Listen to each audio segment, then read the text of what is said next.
Hello everyone. तो कैसी चल रही है आप लोगों की एग्ज़ाम की तैयारी।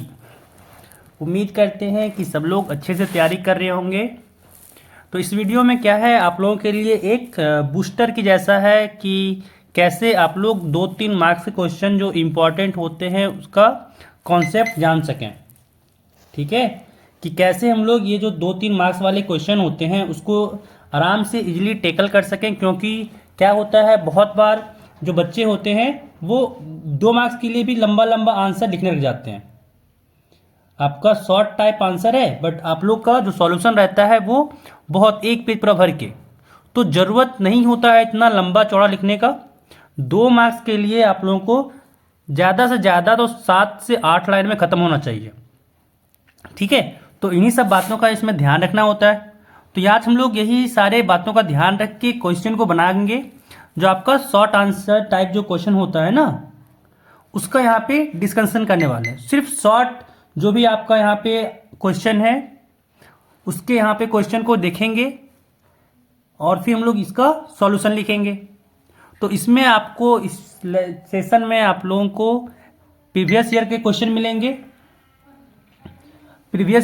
मिलेंगे, एंड बहुत सारे ऐसे क्वेश्चन हैं इसमें जो हमें लगता है कि आपके एग्जाम में पूछा जा सकता है।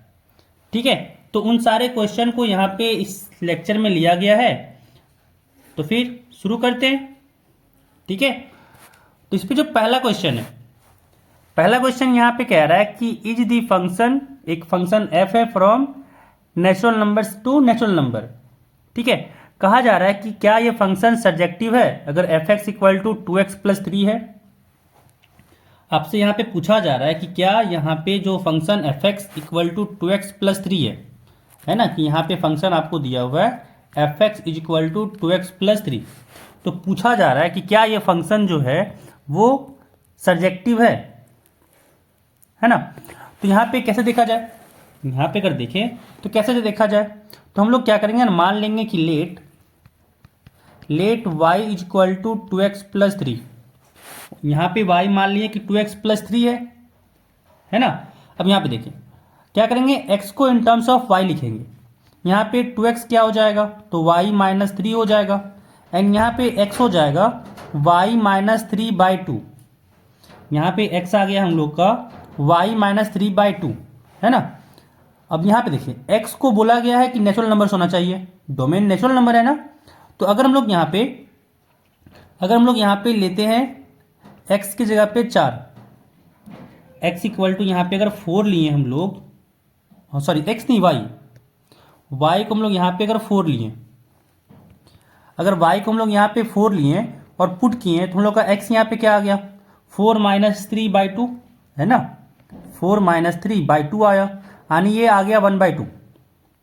ये यहाँ पे आ गया 1/2, लेकिन 1/2 तो नेचुरल नंबर होता ही नहीं है।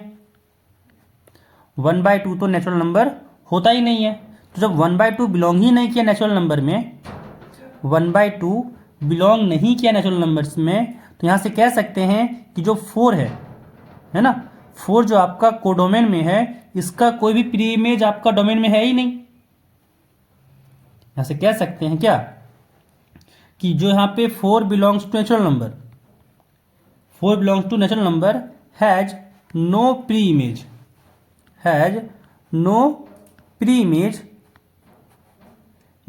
Image in natural number.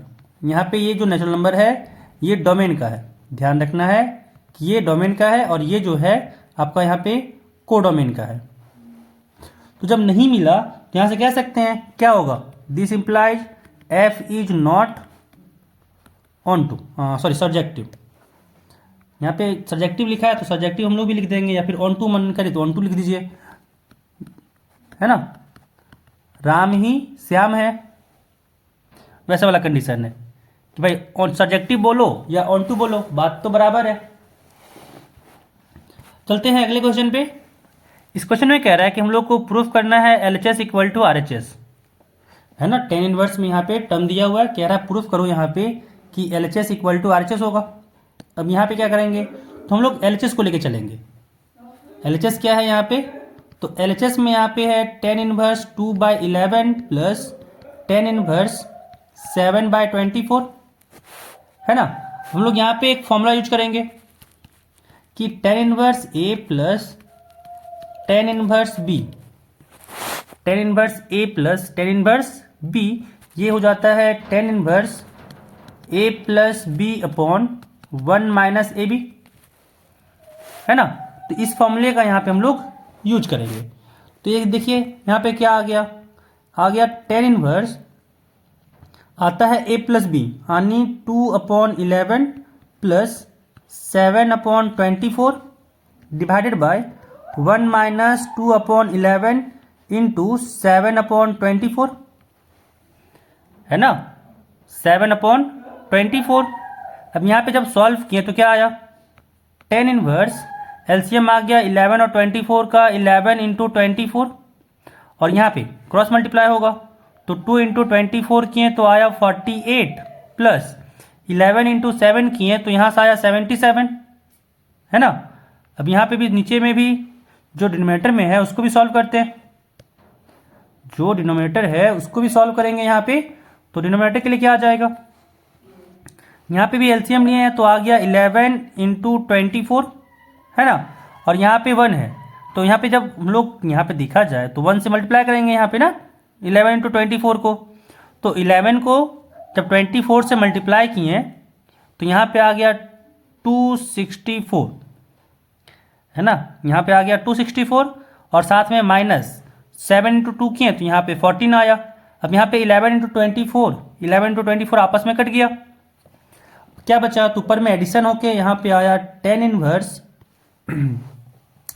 48 plus 77 है, तो 48 में अगर 77 को एडिशन किए तो यहाँ पे आ गया 125, है ना, 125 आया ऊपर में 125, हाँ 125 आया डिवाइडेड बाय, अब नीचे है 264 माइनस 14, तो जब 264 में हम लोग अगर 14 को सब्ट्रैक्ट करें तो यहाँ से आ जाएगा 250 एंड ये कटा आपस में, तो यहाँ से आ गया tan इनवर्स 1/2, और यही तो RHS है, यही तो यहाँ पे हम लोग का RHS है, यानी यहाँ पे प्रूफ हो गया LHS इक्वल टू RHS, लिख देंगे नीचे हैंस प्रूव्ड, हैंस प्रूव्ड। अब अगला सवाल, नेक्स्ट क्वेश्चन में यहाँ पे कह रहा है कि if a function f from R to R defined by fx is equal to mod x, ठीक है, एक फंक्शन fx है जो डिफाइन किया गया mod x के, कह रहा है कि then examine whether the function is 1 और मेनी 1। यहाँ पे हम लोग को चेक करना है कि ये फंक्शन 1 है या फिर मेनी 1 है ना। तो यहाँ पे फंक्शन हम लोग को दिया हुआ है fx is equal to mod x, यहाँ पे जो हम लोग का फंक्शन है वो यहाँ पे है mod x। अब यहाँ पे अगर देखें, यहाँ पे अगर हम लोग देखें कि 1 को चेक करने के लिए क्या करते हैं, x1 x2 दो एलिमेंट लेते हैं डोमेन से, है ना, और यहाँ पे लेके चलते हैं fx1 इक्वल टू fx2, ठीक है, और अगर यहाँ से x1 इक्वल टू x2 आता है तो कहते हैं कि ये 1 होगा, नहीं तो 1 नहीं होगा। तो देख लेते हैं क्या आता है, तो यहाँ पे मॉड x1 इक्वल टू आया मॉड x2, है ना, यानी यहाँ पे क्या कह सकते हैं x1 इक्वल टू होगा प्लस माइनस x2, यानी यहाँ पे x1 इक्वल टू x2 भी आ रहा है और x1 equal to minus x2 भी आ रहा है ना, x1 इक्वल टू यहाँ पे माइनस x2 भी आ रहा है, कोई दिक्कत नहीं होना चाहिए। तो यहाँ पे देख सकते हैं कि एक से ज़्यादा वैल्यू है, यहाँ पे देख सकते हैं कि x1 जो है x2 के बराबर भी है और x1 जो है वो माइनस x2 के बराबर भी है, तो दो डिफरेंट वैल्यू के लिए यहाँ पे हम लोग का सेम फंक्शन का वैल्यू हो रहा है। वैसे अगर एग्जाम्पल में हम लोग लें तो देख सकते हैं क्या हो जाएगा कि 2, अगर x इक्वल टू 2 लें तो यहाँ पे fx का वैल्यू भी 2 आएगा, एंड अगर x इक्वल टू माइनस 2 लें तब भी fx का वैल्यू यहाँ पे 2 ही आएगा, है ना, क्योंकि मॉड ऑफ माइनस 2 हो जाता है। तो यहाँ से क्या आ गया, यहाँ पे fx, यहाँ पे बात किया जाए fx का वैल्यू एट 2, ये इक्वल हो रहा है f का वैल्यू एट -2, बट यहाँ पे क्या है 2 नॉट इक्वल टू -2, यानी यहाँ से कह सकते हैं कि जो x है वो, यहाँ पे जो x है वो सॉरी f, x नहीं f, यहाँ पे f जो है वो क्या है, तो मैनी वन है। एफ जो यहाँ पे है वो मैनी वन है। ठीक है, तो यहाँ से भी देख सकते हैं प्रूफ हो गया कि एफ जो है वो मैनी वन है। तो अब जहाँ पे जैसा लगे आपको इजी वो चीज़ शो कर सकते हैं। नेक्स्ट क्वेश्चन चलते हैं। अगला क्वेश्चन यहाँ पे कह रहा है कि राइट कॉट इनवर्स 1/√x² - 1 इन दी सिंपलेस्ट फॉर्म। तो इसको यहाँ पे हम लोग को सिंपलेस्ट फॉर्म में लिखना है। तो यहाँ पे क्या करते हैं, x को हम लोग सेक थीटा लेते हैं। x को यहाँ पे हम लोग सेक थीटा लेके चलते हैं, है ना। तो थीटा क्या हो जाएगा, यहाँ पे थीटा हो जाएगा सेक इनवर्स x, थीटा हो जाएगा यहाँ पे सेक इनवर्स x। अब देखिए x equal to sec theta लिए हैं, तो x² - 1 क्या होगा, x² - 1 यहाँ पे हो जाएगा सेक स्क्वायर थीटा -1, और ये हो जाता है टेन स्क्वायर थीटा, है ना, ये हो जाता है टेन स्क्वायर थीटा। अब यहाँ पे अगर देखें तो हम लोग का था कॉट इनवर्स, यहाँ पे हम लोग के पास था कि कॉट इनवर्स 1/√x² - 1, और यहाँ पे क्या आ गया, यहाँ पे आ गया कॉट इनवर्स 1 यहाँ पे रूट के बाहर जब किए, है ना, क्योंकि x² - 1 टेन स्क्वायर थीटा है, तो √10 स्क्वायर थीटा क्या होगा, टेन थीटा। यहाँ पे क्या आ गया, टेन थीटा, है ना।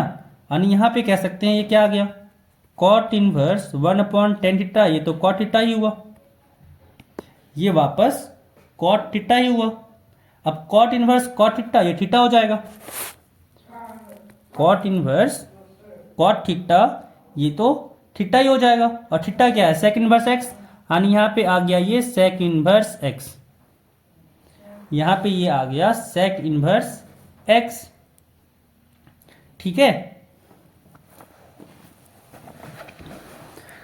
अब चलते हैं अगले क्वेश्चन पे। अगला क्वेश्चन यहाँ पे कह रहा है कि f एक फंक्शन है फ्रॉम r टू r, और g कोई दूसरा फंक्शन है फ्रॉम r टू r। ठीक है, और यहाँ पे fx डिफाइन जो है वो x² है, gx है x³। तो बोला जा रहा है कि फाइंड करो यहाँ पे f of g and g of f। ठीक है, और पूछा जा रहा है क्या f ऑफ g और g ऑफ f यहाँ पे इक्वल फंक्शन है। यहाँ पे हम लोग से पूछा जा रहा है कि f ऑफ g और g ऑफ f यहाँ पे क्या दोनों इक्वल फंक्शन है। ठीक है, तो भाई चेक करते हैं, पहले f ऑफ g निकालना होगा। यहाँ पे पहले हम लोग को यहाँ पे f ऑफ g निकालना होगा, फिर यहाँ पे g ऑफ f निकालना होगा, है ना।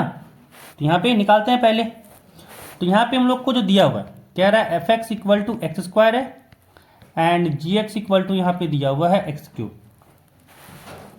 अब निकालेंगे यहाँ पहले f ऑफ g, है ना, f ऑफ gx निकालते हैं। इसका मतलब क्या होता है, f के अंदर gx, यानी f के अंदर gx क्या है, तो यहाँ पे x³ है। ठीक है, अब यहाँ पे x² है ना, तो x के जगह पे x³ पुट करना है, x के जगह पे यहाँ पे x³ पुट करना है ना। तो यहाँ से क्या आ गया, यहाँ से क्या आ गया, तो यहाँ पे जब पुट किए x जगह पे x³, तो यहाँ हो गया x³ का स्क्वायर, यहाँ पे हो गया x³ का स्क्वायर हो गया, है ना, यहाँ पे x³ का स्क्वायर हो गया।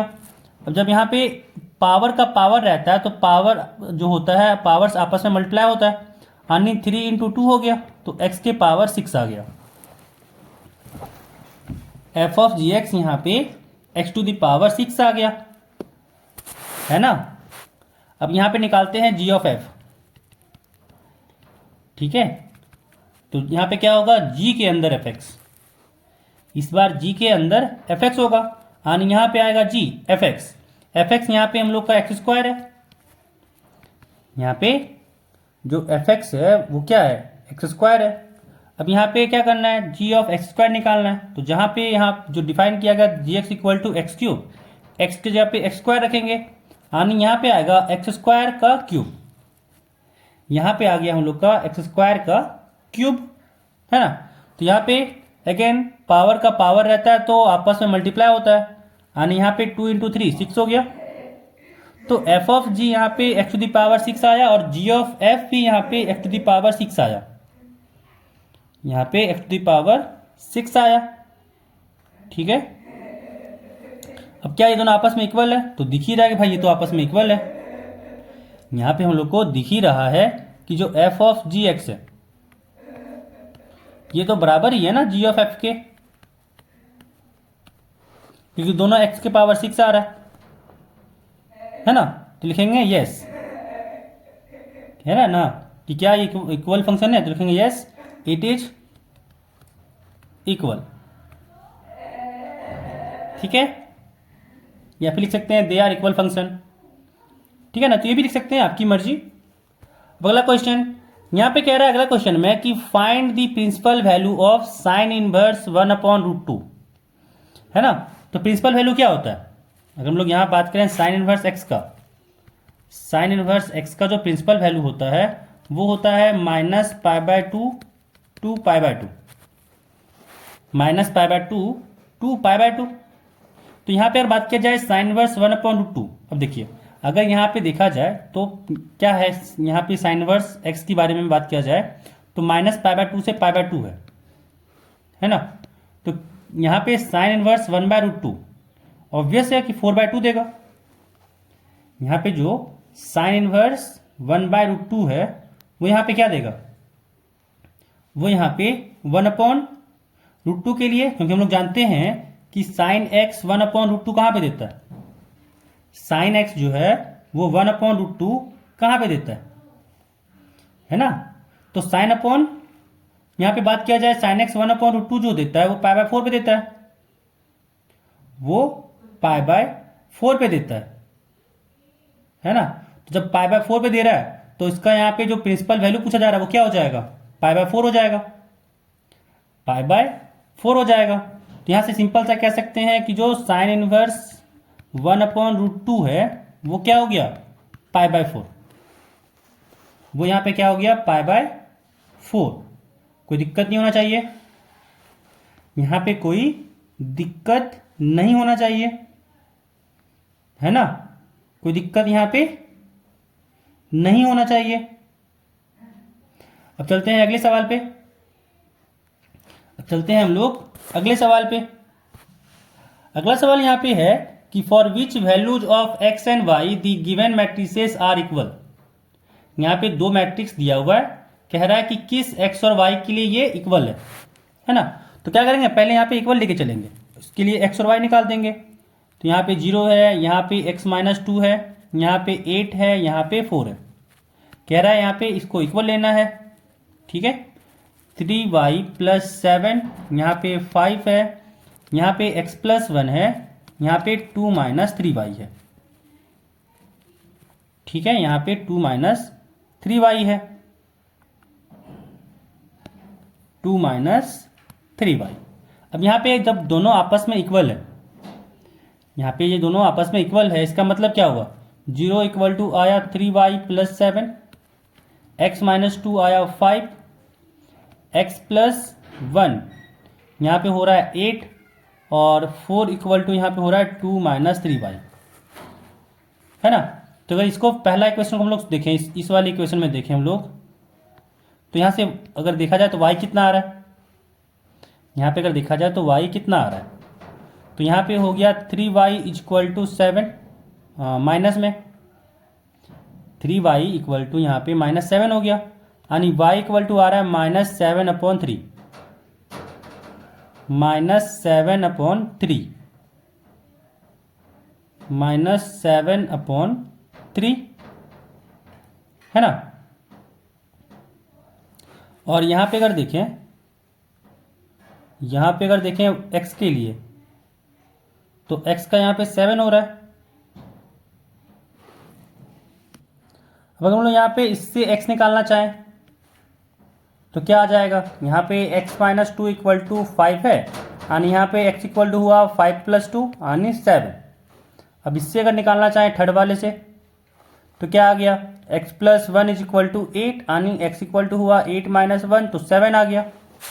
अब हम लोग यहाँ पे फोर्थ से निकालना चाहें, है ना, इस फोर्थ वाले से, तो क्या दिया हुआ है, 4 = 2 - 3y, यानी 3y को इधर भेजें, 4 को इधर भेजें, तो 3y = हुआ 2 - 4, यानी 3y = हुआ -2, यानी y यहाँ से आ गया -2/3, यहाँ से y आ गया -2/3, है ना।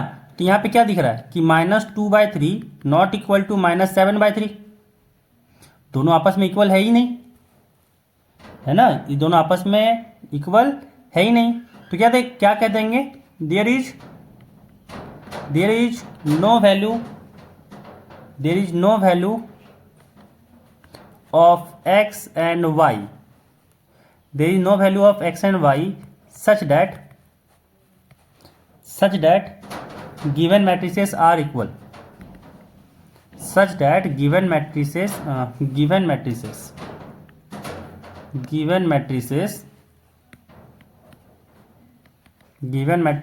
are equal। बस इतना काफ़ी हो गया, ठीक है ना। अब चलते हैं अगले सवाल पे। अगला सवाल यहाँ पे कह रहा है कि find the value of x from the following.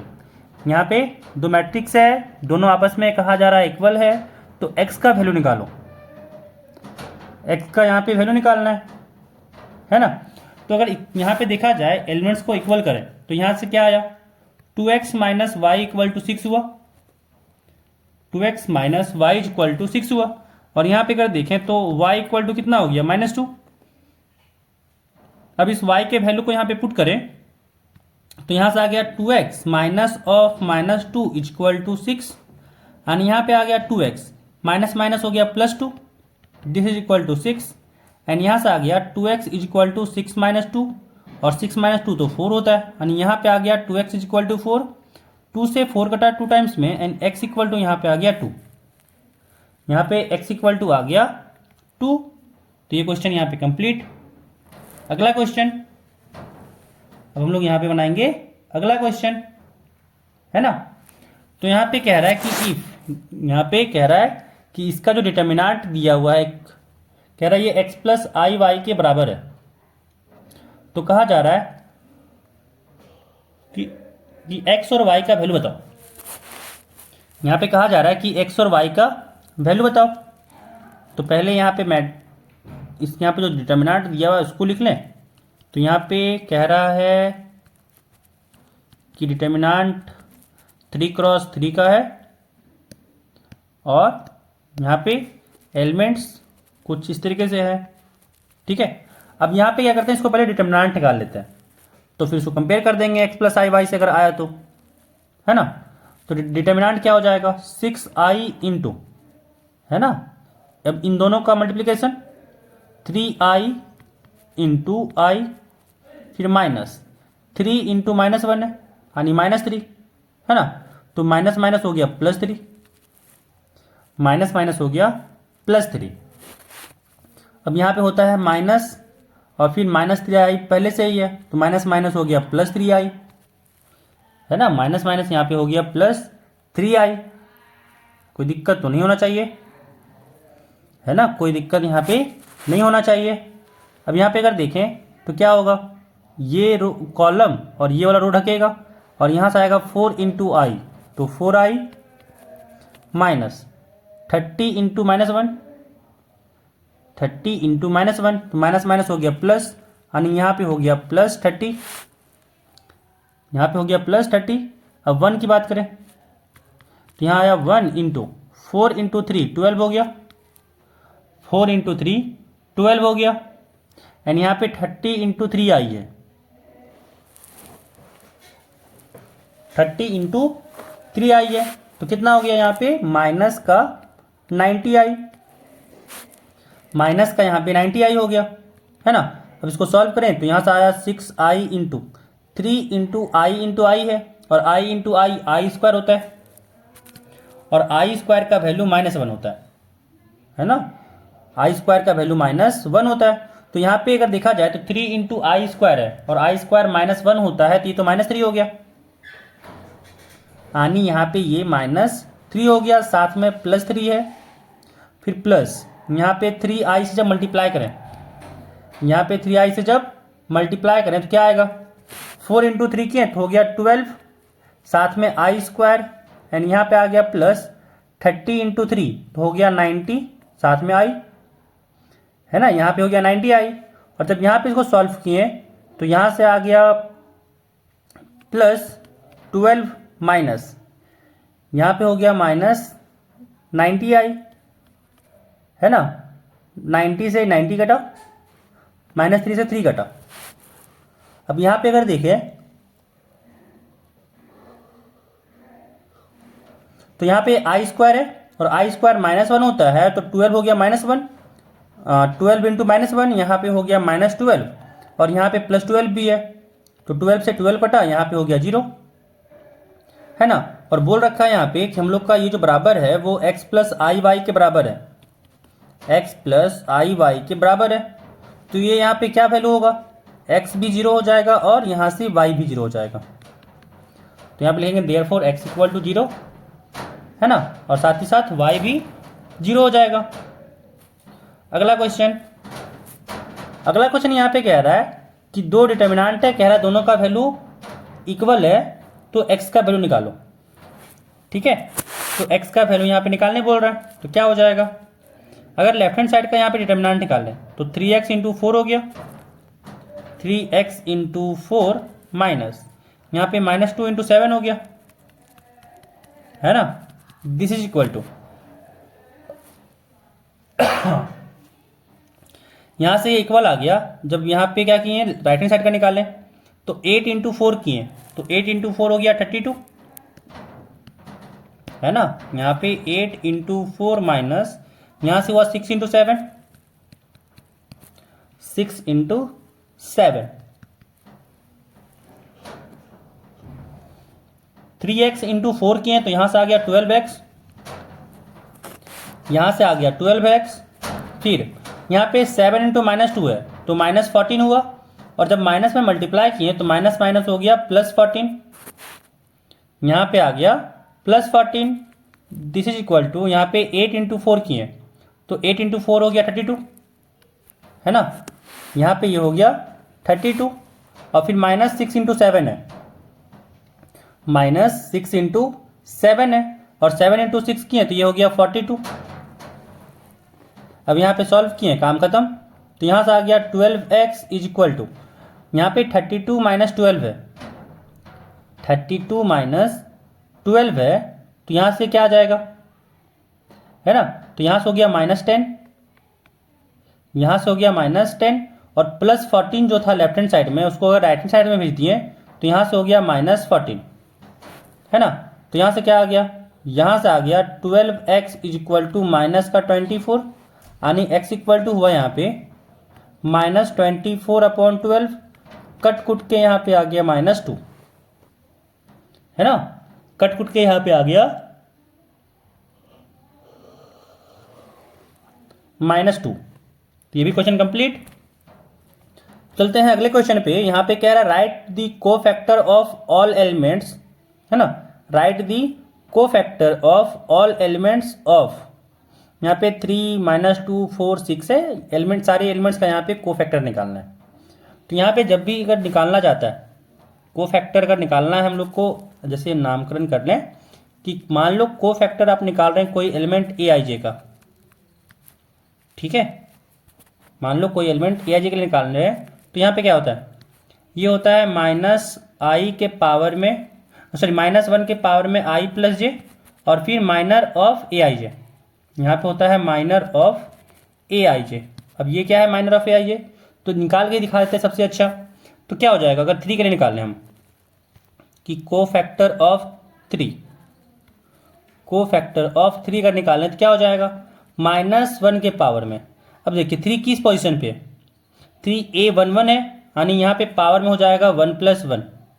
ध्यान रखेंगे कि क्या है ये a11 है, तो यहाँ पे i1 है j1 है, तो हो गया प्लस पावर में i प्लस j, है ना। तो यहाँ पे 1 + 1 आ गया, फिर इंटू यहाँ पे क्या हो गया, तो यहाँ पे अगर देखें तो इसके कॉलम को रो को ढकेंगे, क्या बचा 6, तो यहाँ पे लिखेंगे 6, ठीक है। अब यहाँ पे सॉल्व कीजिए, इसका आंसर आ गया। तो -1 के पावर में 1 + 1 है, तो यहाँ पे ये प्लस हो गया, यानी 6 ही आएगा, यानी कि ये 6 ही आएगा। अब अगर यहाँ पे निकाले हम लोग कोफैक्टर -2 के लिए, तो ये कौन सा एलिमेंट है, A12 है ना। तो यहाँ से क्या हो जाएगा, यहाँ पे होगा -1 टू द पावर 1 + 2, और यहाँ पे देखा जाए तो -2 के लिए रखते हैं इसका कॉलम और रो को, तो इसका रो को ढके, इसका कॉलम को ढके, तो यहाँ पे 4 बचा, तो यहाँ पे लिखेंगे इंटू में 4, इंटू में यहाँ पे हो जाएगा 4।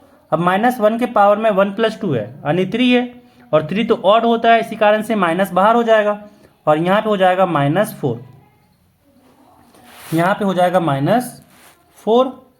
अब निकालते हैं कोफैक्टर 4 के लिए, है ना। 4 क्या है, तो यहाँ पे A21 है, क्या हो जाएगा, -1 के पावर में 2 + 1 इंटू,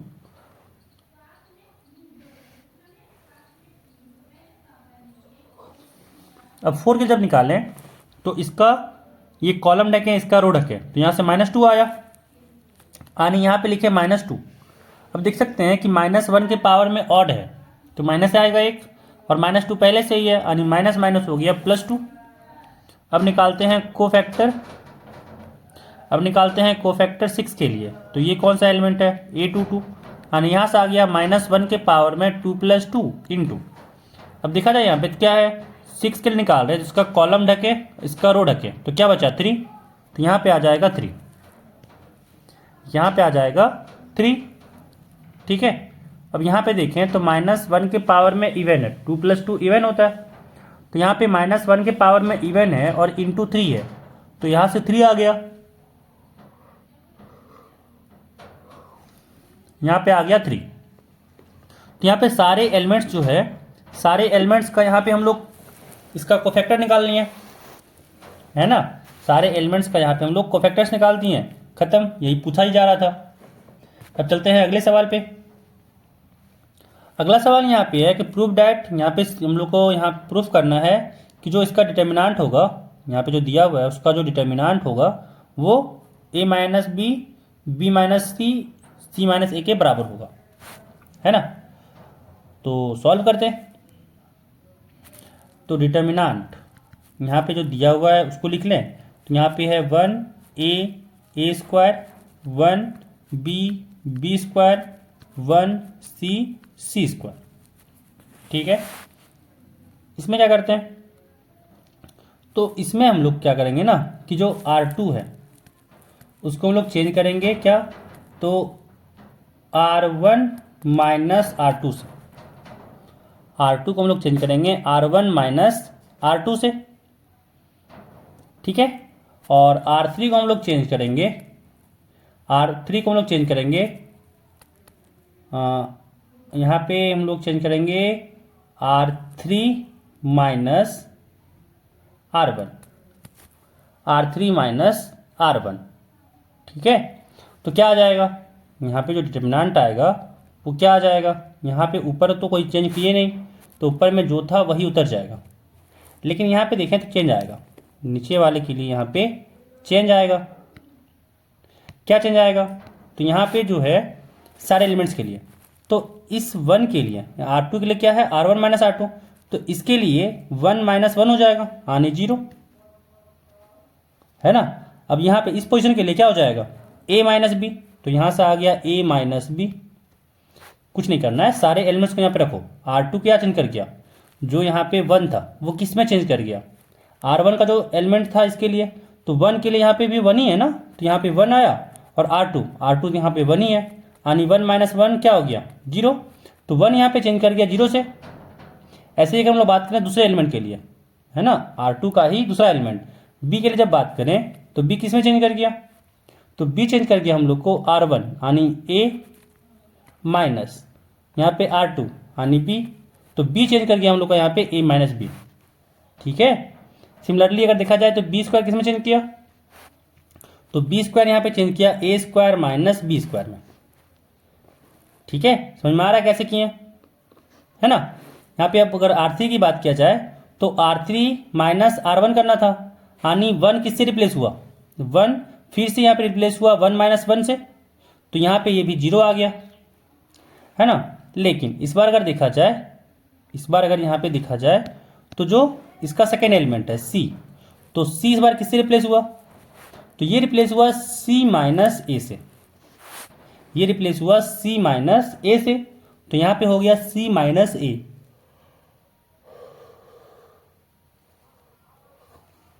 यहाँ पे हो गया c माइनस ए।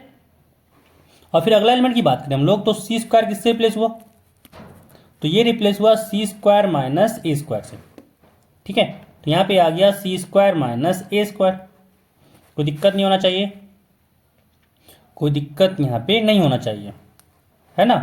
अब यहाँ पे अगर देखें तो क्या आ जाएगा, यहाँ से आ गया 1 ए स्क्वायर, यहाँ पे आ गया 0 ए माइनस बी, और ए स्क्वायर माइनस बी स्क्वायर को हम लिख सकते हैं ए माइनस बी इंटू ए प्लस बी, है ना। यहाँ पे आ गया 0, यहाँ पे आ गया सी माइनस ए, और यहाँ पे सी स्क्वायर माइनस ए स्क्वायर को लिख सकते हैं कि सी माइनस ए इंटू सी प्लस ए, है ना, सी माइनस ए इंटू सी प्लस ए। अब अगर देखें इसमें, अगर हम लोग यहाँ पे सेकेंड रो के देखें तो पूरे से ए माइनस बी कॉमन ले सकते हैं हम लोग, ए माइनस बी कॉमन पूरे से ले सकते हैं, है ना। और अगर इसमें देखें तो इससे हम लोग सी माइनस ए कॉमन ले सकते हैं, तो दोनों को यहाँ पे कॉमन लेके बाहर लिखते हैं। क्या हो जाएगा यहाँ पे, तो ए माइनस बी हो जाएगा, और यहाँ पे हो जाएगा सी माइनस ए, है ना। बचा क्या, यहाँ पे अगर देखा जाए तो बचा क्या, तो यहाँ 1 बचा, यहाँ पे ए बचा, यहाँ पे ए स्क्वायर बचा, यहाँ पे 0 बचा, यहाँ पे 1, यहाँ पे ए प्लस बी, यहाँ पे भी 0, यहाँ पे सी माइनस ए, और यहाँ पे सी प्लस ए। बस ये चीज़ बचा, है ना। अब यहाँ पे डायरेक्ट डिटर्मिनेंट भी निकाल सकते हैं, सॉरी यहाँ पे सी माइनस ई नहीं बचा, यहाँ पे 1 बचा, यहाँ पे फिलहाल 1 ही बच रहा है ना। तो यहाँ पे अगर चाहे तो अब डिटर्मिनेंट भी निकाल सकते हैं, या फिर एक बार और R2 माइनस R1 कर सकते हैं, तो आपकी मर्जी जो करना हो कर सकते हैं। तो यहाँ से क्या आ गया, अगर यहाँ पे डायरेक्ट डिटर्मिनेंट ही निकाल दें तो यहाँ से आ गया हम लोग का ए माइनस बी, और यहाँ पे है सी माइनस ए, है ना। साथ में इंटू में क्या आएगा, तो यहाँ पे इंटू में देखें तो यहाँ पे इस फर्स्ट रो के लिए डिटर्मिनेंट निकालते हैं।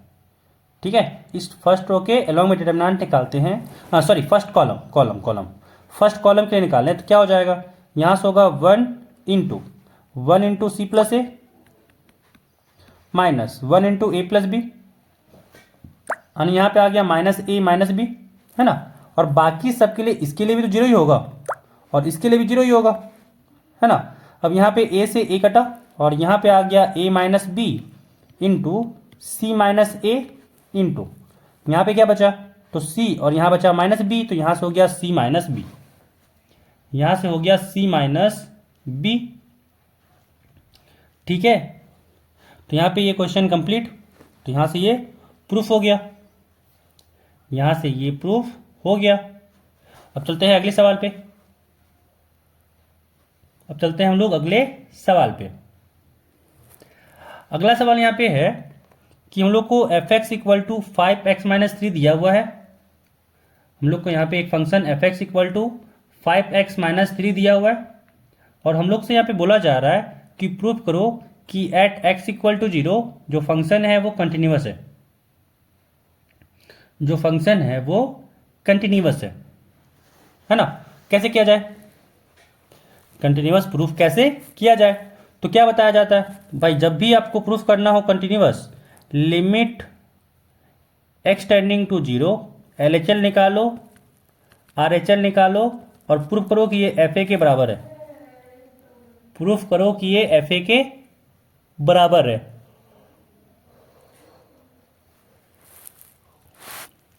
अब यहां पे अगर देखें तो F0 क्या आया, यहां पे अगर देखें तो F0 क्या आया, यहाँ पे F0 जो है वो -3 है, क्योंकि 5 इंटू 0 -3, यहाँ पे ये -3 आया, है ना, यहाँ पे ये -3 आया। अब यहाँ पे अगर हम लोग LHL निकालें, अब यहाँ पे अगर हम लोग LHL निकालें, है ना, क्या होता है, limit x tending to 0 minus fx, है ना। इसका मतलब यहाँ पे क्या निकालना है कि limit h tending to 0 f of 0 minus h, और यहाँ पे जहाँ पे x दिख रहा है वहाँ पे 0 माइनस h पुट करो, साथ में लिमिट x टेंडिंग टू 0 भी रहेगा, लिमिट एक्सटेंडिंग टू जीरो भी रहेगा, ठीक है ना। तो यहाँ पे है लिमिट एक्सटेंडिंग टू जीरो, कितना आ गया देखा जाए तो यहाँ पे आ गया -5h-3। तो लिमिट को पुट भी कर दिए तो ये जीरो ही हो गया, 5 इंटू -0 जीरो ही हो गया। तो यहाँ से आ गया -3, यहाँ से आ गया ये -3। अब बात किया जाए RHL में, limit x tending to zero plus fx, है ना, यानी limit h tending to zero f of zero plus h, यानी यहाँ पे जब निकालें हम लोग तो ये भी limit h tending to zero क्या आया, तो 5 इंटू जीरो प्लस h फिर -3। h को जीरो को टेंड करवाओगे तो ये वापस से -3 ही आएगा, क्योंकि h तो जीरो ही हो जाएगा। यानी यहाँ पे अगर देखें तो RHL बराबर है LHL के, और ये बराबर है f ऑफ a के, यानी f ऑफ जीरो के, ठीक है ना। तो ये चीज़ आपस में बराबर है, तो यहाँ से क्या कर सकते हैं, कह सकते हैं therefore f is continuous, therefore f is continuous at x equal to zero, जो यहाँ पे दिखाने बोला था, है ना।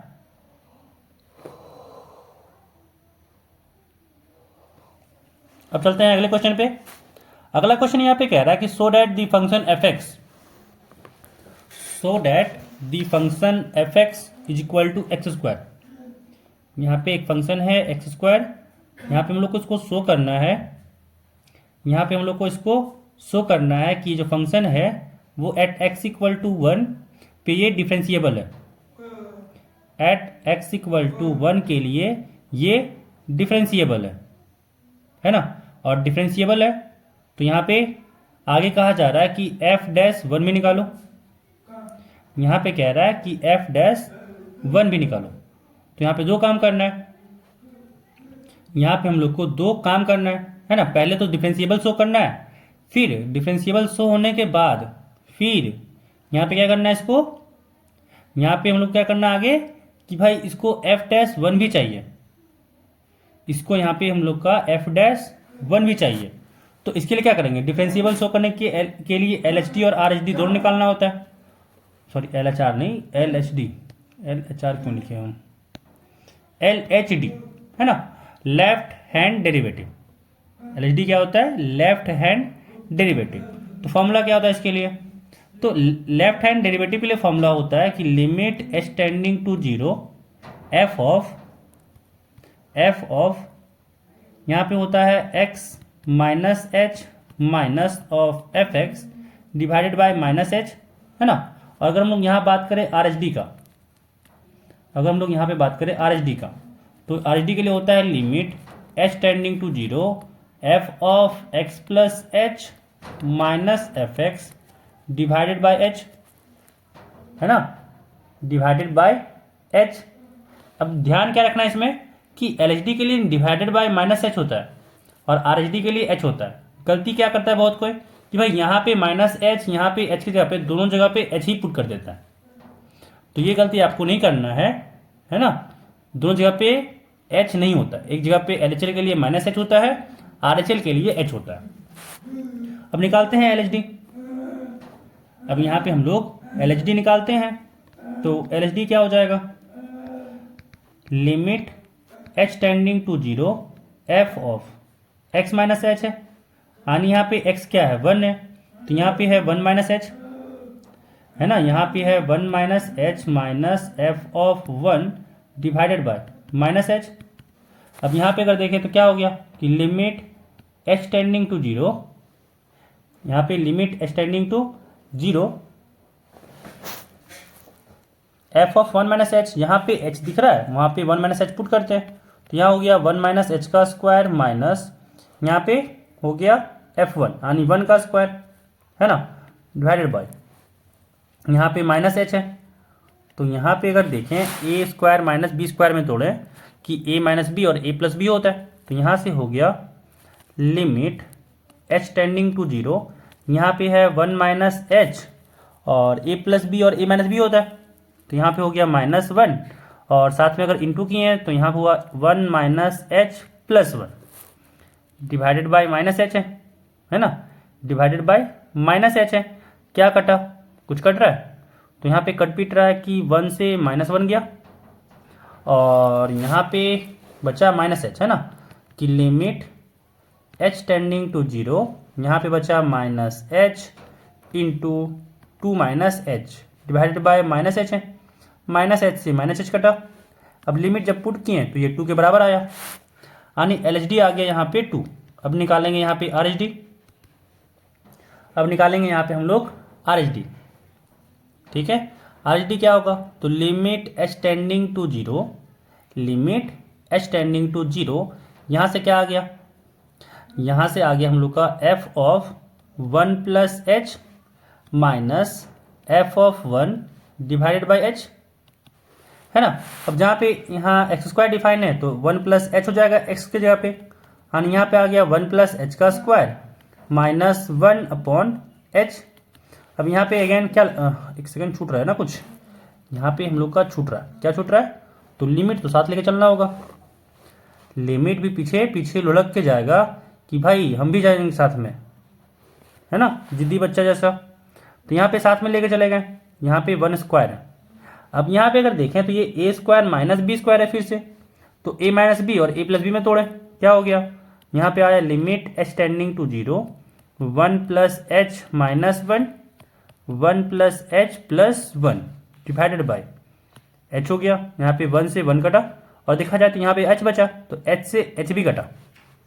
और अगर यहाँ पे देखें तो 1 प्लस 1 2 हो गया, क्योंकि h की जगह पे 0 हो जाएगा लिमिट पुट करेंगे तो यहाँ पे आ गया 2, यहाँ पे आ गया 2।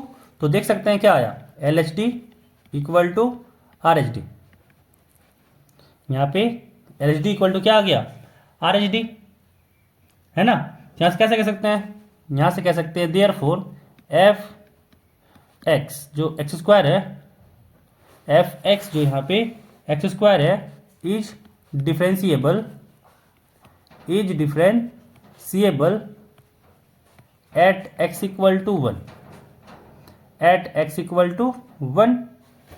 अब यहाँ पे पूछा जा रहा है कि f डैश 1 निकालो, f डैश 1 निकालो, भाई ये तो 2 ही आएगा, अगर नहीं तो निकाल लो, ये तो 2 ही आना है तो लिख भी सकते हैं, या फिर निकाल के दिखाई दीजिए कि जैसे f डैश x निकालना है हो जाएगा 2x, और यहाँ पे जब f डैश 1 की बात किए तो x जगह पे 1 पुट किए, यहाँ हुआ 2 इंटू 1 पुट किए तो हो गया 2, पुट किए तो ये हो गया 2, यहाँ पे खत्म, ये सवाल यहाँ पे खत्म। चलते हैं अगले सवाल पे।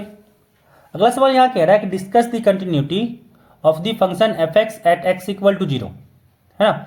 यहाँ पे हम लोग कह रहा है कि एट एक्स इक्वल टू 0 यहाँ पे कंटिन्यूटी को डिस्कस करना है, यानी चेक करना है कंटिन्यूअस है या फिर नहीं है, यानी यहाँ पे हम लोग को चेक करना है कि ये फंक्शन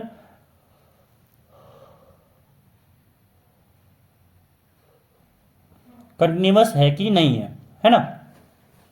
तो जैसे यहाँ पे चेक करें, क्या करना होगा, LHL निकालना होगा, RHL निकालना होगा, है ना। और सबसे पहले हम लोग को निकालना होगा यहाँ पे F0। तो F0 क्या होगा, यहाँ पे अगर देखा जाए तो नीचे वाला फंक्शन 0 के लिए डिफाइन है, तो भाई पुट करो, क्या हो जाएगा 2 इंटू 0 प्लस 1, तो यहाँ से आ गया 1, यहाँ से आ गया 1। अब निकालेंगे LHL,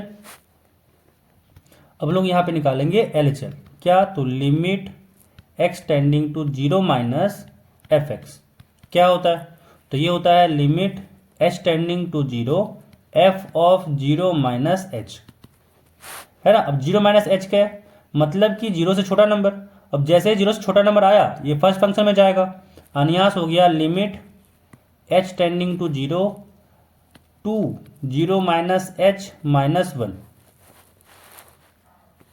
ठीक है। अब जैसे यहाँ पे एक्सटेंडिंग टू 0 पुट किए, ये तो वापस से 0 आ गया, यानी यहाँ पे आ गया -1, तो LHL -1 हो गया, LHL यहाँ पे -1 हो गया। अब निकालते हैं RHL, अब यहाँ पे निकालते हैं RHL, है ना। तो RHL क्या करेंगे, लिमिट हो जाएगा X tending to 0 plus F X, तो यहाँ से आ गया लिमिट h टेंडिंग टू 0, यहाँ पे हो जाएगा f ऑफ 0 प्लस h, है ना, क्योंकि 0 प्लस ही था, तो यहाँ से आ गया लिमिट h टेंडिंग टू 0। अब देखा जाए तो F of zero plus H है, तो जीरो प्लस एच के लिए कौन से फंक्शन में पुट करेंगे, तो जीरो से बड़ा नंबर है तो यहाँ पे ये नीचे वाला फंक्शन यूज होगा, 2x+1, तो यहाँ से हो गया 2 times zero plus H plus 1।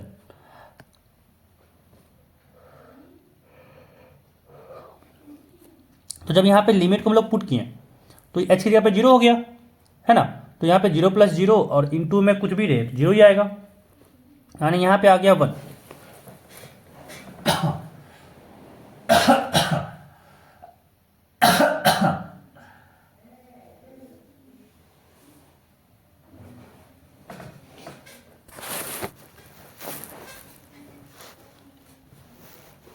यहाँ पे आर एच एल 1 आ गया, यानी कह सकते हैं यहाँ पे देख के कि एल एच एल और आर एच एल आपस में बराबर ही नहीं है, एल एच एल और आर एच एल आपस में बराबर ही नहीं है ना। तो यहाँ से क्या कह देंगे कि therefore F is not continuous at X equal to zero. ठीक है, ये एक्स इक्वल टू जीरो पे कंटिन्यूअस नहीं है। चलते हैं अगले क्वेश्चन पे। अगला क्वेश्चन यहाँ पे कह रहा है कि y यहाँ पे दिया हुआ है, ठीक है, यहाँ पे हम लोग को y दिया हुआ है 5 cos x minus 3 sin x। तो कहा जा रहा है कि प्रूफ करना है d2y अपॉन dx स्क्वायर, उसमें अगर हम लोग y को ऐड करें तो जीरो के बराबर होगा। ठीक है, तो प्रूफ करते हैं। y इक्वल टू यहाँ पे कह रहा है 5 cos x है माइनस 3 sin x है ना। तो पहले इसका डेरिवेटिव निकालो, dy अपॉन dx यहाँ पे क्या हो गया, तो यहाँ से आ गया 5 cos x का डिफ्रेंसिएशन हो गया माइनस साइन x, फिर माइनस 3 इंटू साइन x का डिफ्रेंसिएशन हो गया cos x। तो यहाँ से आ गया ये डेरिवेटिव क्या हो गया, तो यहाँ से हो गया minus 5 sine x minus 3 cos x है ना। अब यहाँ पे d2y अपॉन dx स्क्वायर चाहिए था, तो इसको एक बार और डिफ्रेंसिएशन करो, तो यहाँ से आ गया माइनस बाहर साइन x का डिफ्रेंसिएशन cos x, फिर माइनस 3 cos x यहाँ पे, तो cos x का डिफ्रेंसिएशन तो माइनस साइन x हो जाएगा, और यहाँ से आ गया minus 5 cos x minus minus हो गया प्लस 3 sin x है ना। अब यहाँ से अगर माइनस को हम लोग कॉमन ले लें तो आ गया 5 cos x minus 3 sin x, 5 cos x minus 3 sin x। अब अगर हम लोग यहाँ पे देखें तो ये चीज़ नहीं लग रहा कि ये y ही तो है, तो इसकी जगह पुट कर दिए y, तो यहाँ से हो गया ये माइनस वाई, यानी यहाँ पे क्या आ गया, यहाँ पे आ गया d2y upon dx square plus y equal to zero, और यही चीज़ तो हम लोग को प्रूफ करना था। तो क्या लिखेंगे HP, यहाँ पे लिखेंगे HP, हैंस प्रूफ्ड। तो ये सवाल भी खत्म। अगला सवाल यहाँ पे क्या कह रहा है, तो कह रहा है find the rate of change of the area of a circle है ना। निकालना क्या है कि rate of change of area किसी भी सर्कल का with respect to its radius.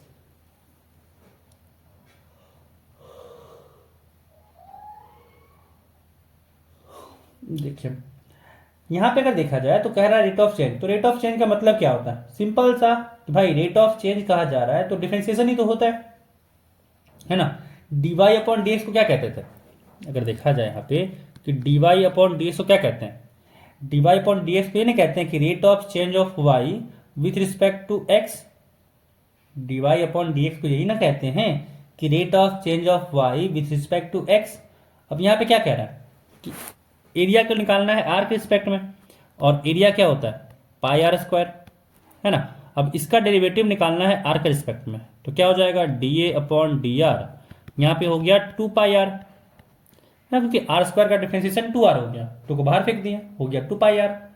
लेकिन यहीं से सुकून नहीं मिला इसको, आगे यहाँ पे क्या है कि भाई r इक्वल टू 3 के लिए निकालो है ना, r इक्वल टू 3 के लिए निकालो, तो निकालते हैं। तो dA upon dr at r equal to 3 क्या आ गया, यहाँ से हो गया 2 पाई इंटू 3, यानी आ गया यहाँ से 6 पाई सेंटीमीटर स्क्वायर पर सेंटीमीटर है ना। एरिया ऊपर है तो एरिया का यूनिट क्या होता है सेंटीमीटर स्क्वायर, और नीचे में रेडियस है, और रेडियस का यूनिट क्या होता है, तो रेडियस का यूनिट होता है सेंटीमीटर, तो यहाँ से आ गया सेंटीमीटर स्क्वायर पर सेंटीमीटर, काम खत्म। तो यहाँ पे ये भी क्वेश्चन खत्म हुआ। अगला सवाल, अब यहाँ पे अगला सवाल कह रहा है एग्जामिन वेदर द फंक्शन, यहाँ पे एक फंक्शन दिया हुआ है एफ एक्स, ये इंक्रीजिंग है या फिर डिक्रीजिंग है at X equal to 1। At X equal to 1 पूछा जा रहा है कि ये फंक्शन इंक्रीजिंग है या फिर डिक्रीजिंग है। ठीक है, तो यहाँ पे क्या करेंगे, पहले तो डेरिवेटिव निकालो, पहले तो यहाँ पे इसका डेरिवेटिव निकालो। तो एफ डैश एक्स क्या आ गया, एफ डैश एक्स क्या आ गया यहाँ पे, तो यहाँ से आ गया 2x माइनस 4, यहाँ पे आ गया 2x माइनस 4, है ना। तो यहाँ पे अगर देखें तो क्रिटिकल पॉइंट क्या आ गया, यहाँ से हम लोग का आ गया क्रिटिकल पॉइंट 2x माइनस 4 को जब 0 से इक्वेट किए, 2x माइनस 4 को जब हम लोग 0 से इक्वेट किए तो यहाँ से आ गया 2x इक्वल टू 4, यानी यहाँ पे आ गया x इक्वल टू 2, है ना, क्योंकि 4 2 से कट जाएगा, 4 2 से कट जाएगा, इसीलिए यहाँ पे x इक्वल टू 2 आ गया, x इक्वल टू 2 आ गया, है ना। अब यहाँ पे क्या करेंगे, इसको नंबर लाइन प्लॉट करो, तो यहाँ पे 2 हो गया। अब जैसे ही 2 से बड़ा वैल्यू लिया, 2 से यहाँ पे बड़ा वैल्यू लिया, डेरिवेटिव का वैल्यू क्या हुआ, पॉजिटिव, तो यहाँ पे पॉजिटिव है, यहाँ पे नेगेटिव है, तो 2 से छोटा के लिए ये फंक्शन डिक्रीजिंग हो रहा है ना, 2 से छोटा के लिए ये वाला जो फंक्शन है वो डिक्रीजिंग हो रहा है। अब एट एक्स इक्वल टू 1 पूछा जा रहा है, यहाँ से कह सकते हैं ना कि जो F is increasing, F is increasing कहाँ पे, when X belongs to, when X belongs to 2 to infinity, ठीक है, 2 टू इन्फिनिटी। और यही कहेंगे कि f is decreasing, f is decreasing when x belongs to minus infinity to 2, है ना। अब यहाँ पे कह रहा है कि x इक्वल टू 1 के लिए बताओ, x इक्वल टू 1 के लिए बताओ, तो डेरिवेटिव का साइन क्या आ रहा है, निगेटिव आ रहा है, डेरिवेटिव का साइन जो है वो निगेटिव आ रहा है, इसी कारण से क्या होगा, यहाँ पे डिक्रीजिंग होगा। तो at x equal to 1, at x equal to 1 f x is decreasing, ठीक है, f इज डिक्रीजिंग।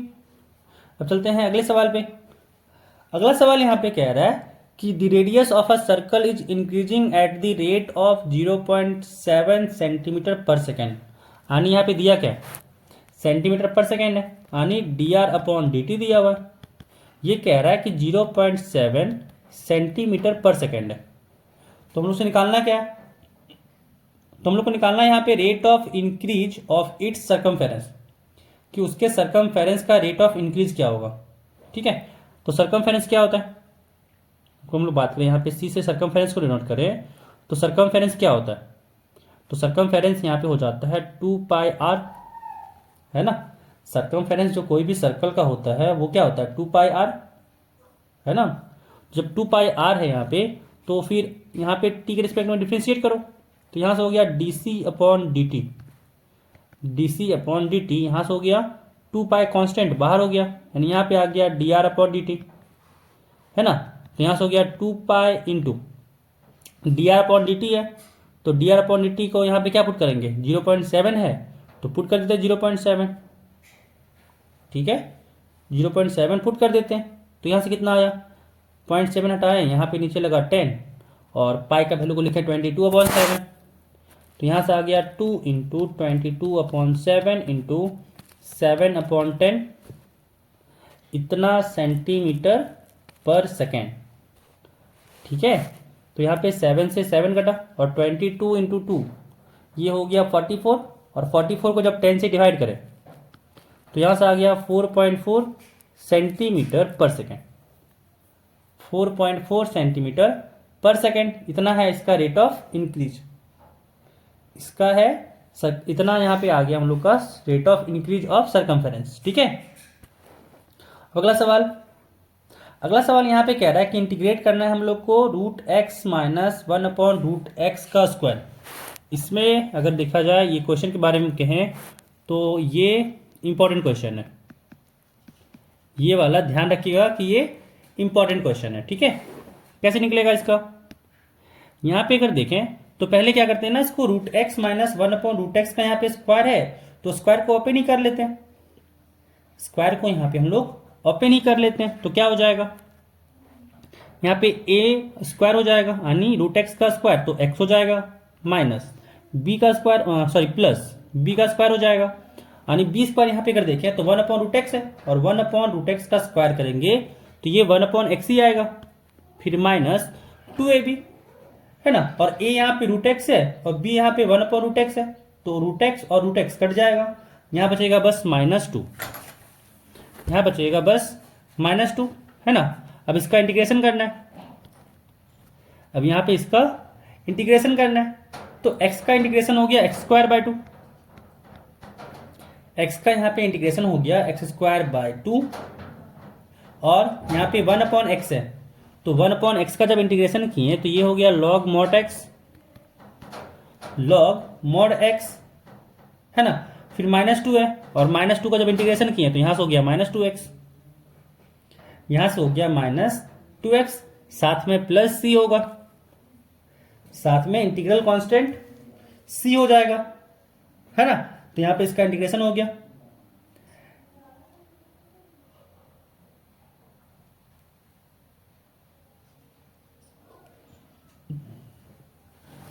अब चलते हैं अगले सवाल पे, अब चलते हैं यहाँ पे अगले सवाल पे।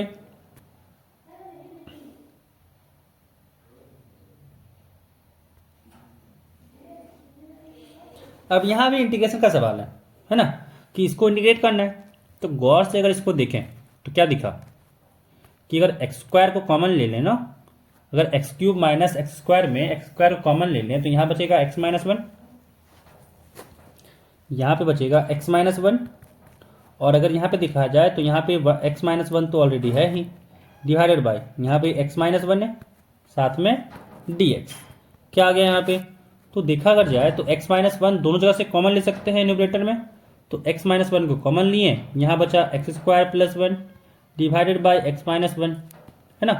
अब यहाँ पे देखें तो x-1 से x-1 कट गया, और यहाँ पे बचा integration x² + 1 dx, integration x² + 1 dx। अब यहाँ पे अगर x² का इंटीग्रेशन करें तो आ गया x³/3 है ना, प्लस 1 का इंटीग्रेशन किए तो हो गया x, साथ में आया +c, साथ में आया +c, तो यहाँ पे इसका भी इंटीग्रेशन खत्म, यहाँ पे इसका भी इंटीग्रेशन खत्म हो गया। अब चलते हैं अगले क्वेश्चन पे, अब चलते हैं अगले क्वेश्चन पे।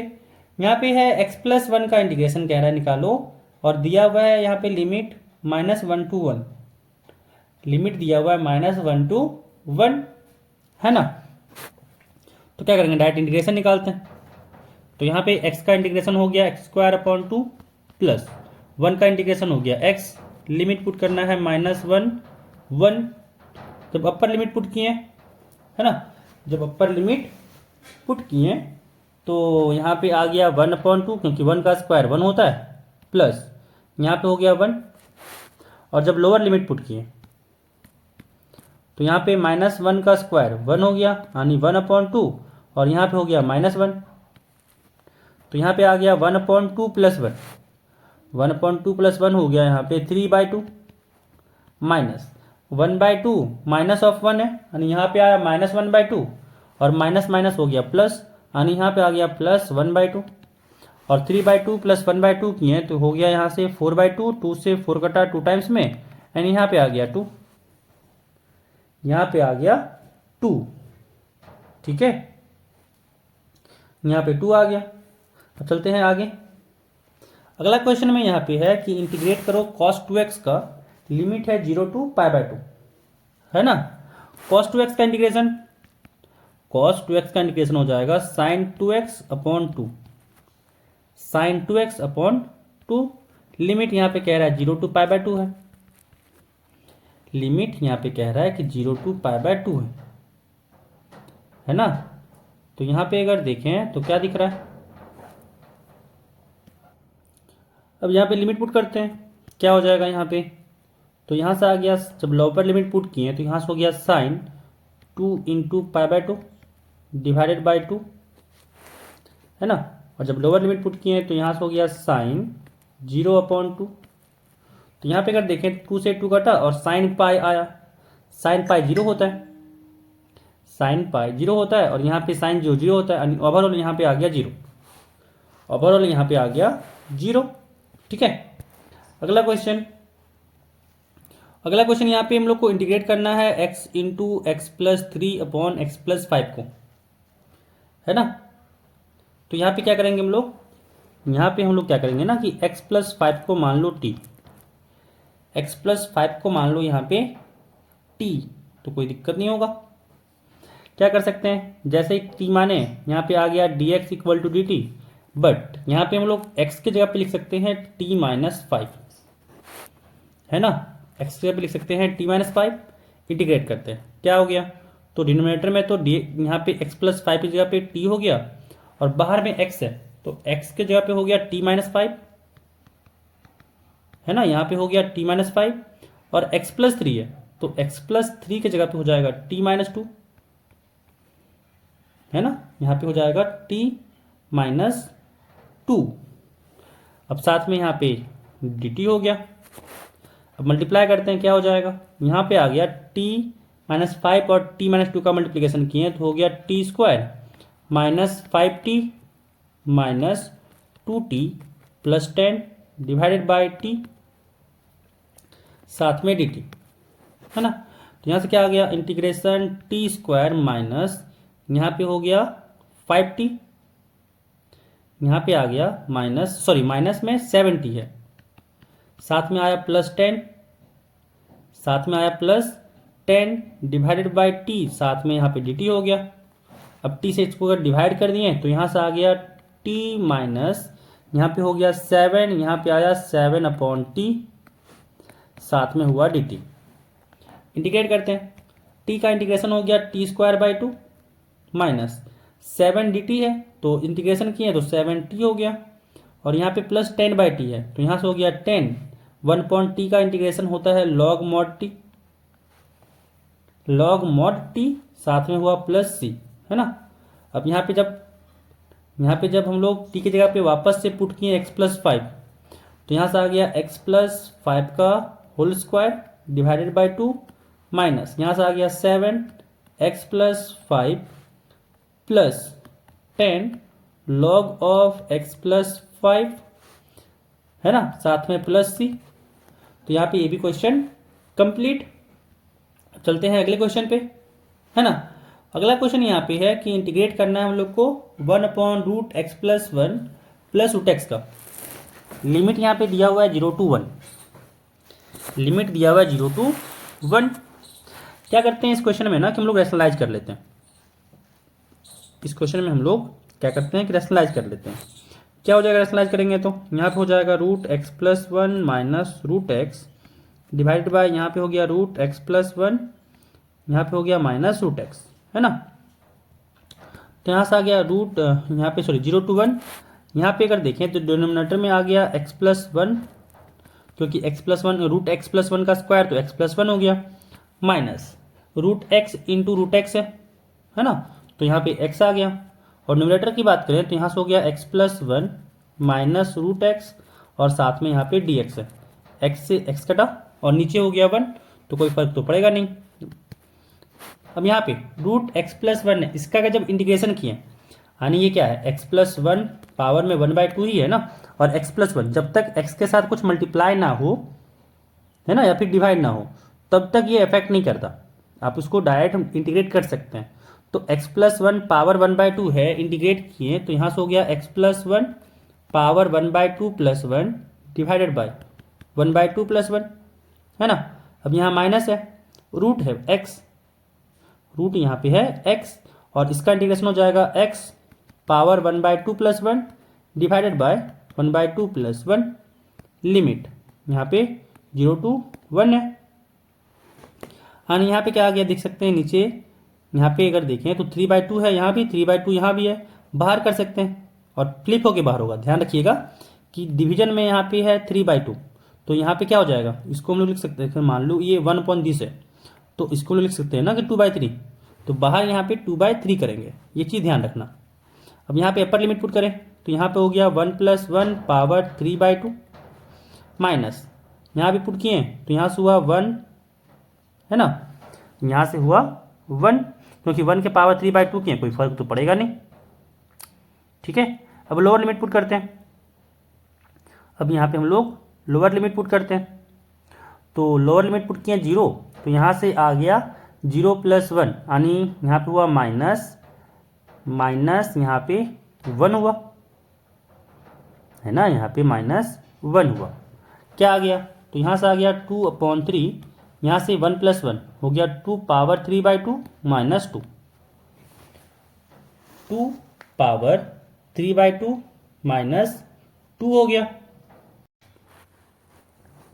इस क्वेश्चन में यहाँ पे कह रहा है कि find the differential equation of the family of curves, है ना। यहाँ पे एक फैमिली ऑफ कर्व दिया हुआ है और हम लोग को यहाँ पे कहा जा रहा है कि यहाँ पे इसका फैमिली ऑफ कर्व्स निकालो, है ना। फैमिली ऑफ कर्व्स निकालो, कैसे निकालें, है ना। यहाँ पे सबसे बड़ी बात कि कैसे निकालें, तो यहाँ पे जो दिया हुआ है हम लोग को, यहाँ पे फैमिली ऑफ कर्व्स वो कह रहा है x² + y² = 2x है। तो यहाँ पे कितना आर्बिट्री कांस्टेंट है ना, उसके अकॉर्डिंग हम लोग डिफरेंशिएट करते हैं। ऑर्डर जो होता है वो डिपेंड करता है कि कितना उसके पास आर्बिट्री कांस्टेंट है ना।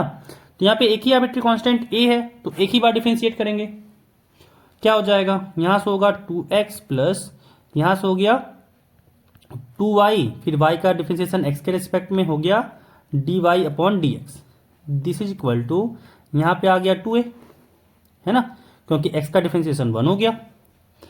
अब यहाँ पे अगर देखें तो अगर यहाँ पे इसको 2a के यहाँ पे अगर इसको इक्वेशन मान लो 1, इसको मान लो इक्वेशन 2, अगर 2 को 1 में रखें तो यहाँ पे कह सकते हैं फ्रॉम 1 and 2। अगर यहाँ पे 2 का वैल्यू 1 के पे रख दें तो क्या आ गया, x² + y² = यहाँ पे आ गया x और 2a की जगह पे रख दिए 2x + 2y, साथ में dy/dx, साथ में dy/dx। क्या हो जाएगा, यहाँ से आ गया x² + y² = x से मल्टीप्लाई किए तो हुआ 2x², यहाँ पे हुआ 2xy dy/dx। अब सबको अगर यहाँ पे क्या करते हैं, इसको राइट हैंड साइड ले जाते हैं, तो आ गया 0 = यहाँ पे हुआ 2x² + 2xy dy/dx -x² - y²। यानी यहाँ से इसको लिख सकते हैं कि 2xy dy/dx और 2x² में से x² को सब्ट्रैक्ट किए तो यहाँ बचा x², साथ में हुआ -y², this is equal to 0। और यही हो गया हम लोग का जो डिफरेंशियल इक्वेशन चाहिए था। तो लिख सकते हैं दिस इज द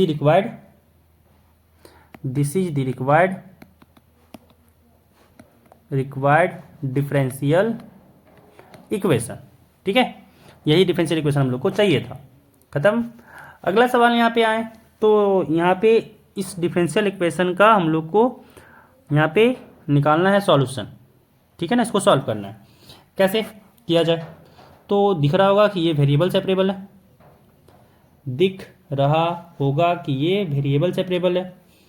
है ना। वेरिएबल सेपरेबल दिख रहा है तो भाई डायरेक्ट वेरिएबल को सेपरेट करो। यहाँ से हो गया dy/1 + y² = dx/1 + x², दोनों तरफ इंटीग्रेट करो, काम खत्म। हम लोग यहाँ पे जानते हैं इंटीग्रेशन कि 1/1 + y² है, तो इसका इंटीग्रेशन होता है tan 1y। ठीक है, और यहाँ पे सेम फॉर्मेट में है 1/1 + x² है, तो इसका इंटीग्रेशन हो गया tan 1x। तो यहाँ से आ गया दिस इज साथ में प्लस आर्बिट्री कांस्टेंट, ये तो भूलना ही नहीं है ना, ये तो भूलना ही नहीं है। तो साथ में हो गया c, साथ में हो गया यहाँ पे c। अब अगर चाहें तो इसको यहाँ भी छोड़ सकते हैं, बट ये तो लंबा मार्क्स 3 मार्क्स का क्वेश्चन है ये, तो 3 मार्क्स के क्वेश्चन के लिए थोड़ा सा तो काम करना पड़ेगा, इसीलिए इसको यहाँ पे थोड़ा सा और सिंप्लीफाई कर सकते हैं। क्या हो जाएगा, तो यहाँ पे इसको लिख सकते हैं tan 1y - tan 1x this is equal to c। अब यहाँ पे tan 1a - tan 1b का फॉर्मूला लगा सकते हैं, है ना।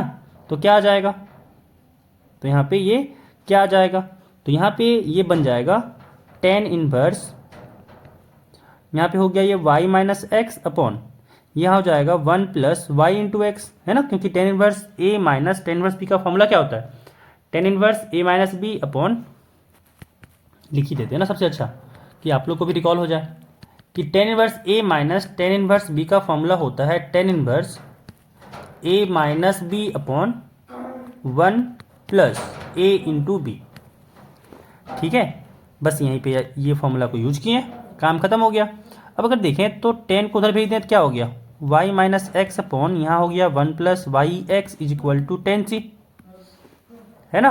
अब 10c को एक अलग कांस्टेंट मान लें या फिर इसको c डैश लेके चलें, इसको c डैश लेके चलें, तो 10c डैश को यहाँ पे मान लो c कह दिए, है ना। तो यही हो गया हम लोग का जो डिफरेंशियल, जो सॉल्यूशन हम लोग को चाहिए था, जो हम लोग को यहाँ पे सॉल्यूशन चाहिए था। यानी जब भी सॉल्यूशन बोला जाए इस तरह के, तो जनरल सॉल्यूशन ही चाहिए होता है ना, क्योंकि पार्टिकुलर सॉल्यूशन के लिए हम लोग को पार्टिकुलर वैल्यू देना चाहिए। तो यहाँ पे हम लोग का जनरल सॉल्यूशन पूछा जा रहा था, तो यहाँ से आ गया y minus x upon 1 plus y x is equal to c.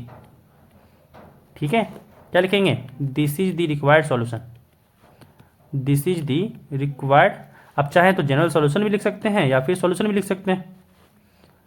ठीक है, इसमें कोई भी आपको कुछ नहीं बोलेगा। तो ये भी क्वेश्चन यहाँ पे कंप्लीट। अगला सवाल यहाँ पे कह रहा है कि इसको सॉल्व करो, है ना। यहाँ पे भी एक डिफरेंशियल इक्वेशन है और कहा जा रहा है आपसे कि इसको सॉल्व करो। ठीक है, तो यहाँ पे भी हम लोग लगाएंगे वेरिएबल सेपरेबल।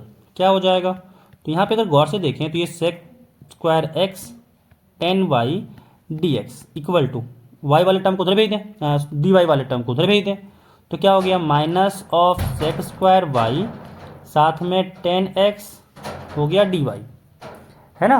अब क्या करते हैं, तो टेन एक्स को लेफ्ट हैंड साइड भेजते हैं और टेन वाई को राइट हैंड साइड। क्या आ जाएगा यहाँ पे कि sec square x d x upon tan x is equal to, यहाँ से आ गया minus sec square y d y upon यहाँ पे आ गया टेन वाई। दोनों तरफ करते हैं इंटीग्रेट, दोनों तरफ यहाँ पे करते हैं इंटीग्रेट। अब अगर यहाँ पे देखें तो नीचे का डिफरेंशिएशन ऊपर मौजूद है।